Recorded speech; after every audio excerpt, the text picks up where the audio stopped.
শিক্ষার পথ। শিক্ষা নিতে নিতে কেটে গেল জীবন। আলোর খুঁজতে পড়ল চোখ, পড়ল মন। প্রত্যেক পৃষ্ঠায় লিখেছি স্বপ্নের গল্প। মনের ভিতরে আগুন, বাইরে নীরব।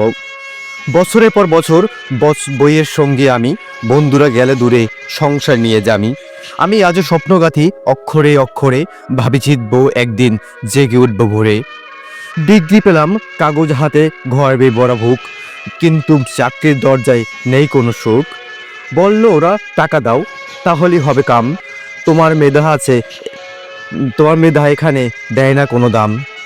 হতাশার আধারে জলে কিছু প্রশ্ন, আমি কি করলাম এতদিনের রক্ত গাম মিশ্রণ। পড়েছি মানবতা, ন্যায়ের কথা জেনেছি, কিন্তু পেটের জ্বালা সব ভুলে গেছি। মায়ের চোখে প্রশ্ন, বাবার মুখে নীরবতা। আমি নিজেকে দেখি ভবিষ্যতের অপমানীয়তা।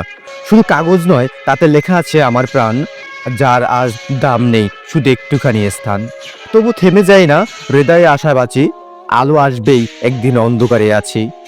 শিক্ষা মানে কেবল চাকরি করা নয় তো ভাই, মানুষ গড়ার যুদ্ধ, তাও ভুলে যাই। একদিন দেখবে এই কাগজ, এই মেধার মান বদলাবে সময়, গড়বে নতুন এক গান। আমি তখন বলবো, হ্যাঁ, এই আমি সেই, শুধু কাগজ নয়, আর স্বপ্নের সুতিকেই আমি দিই। 有没有体恤？我不在我的这里，就是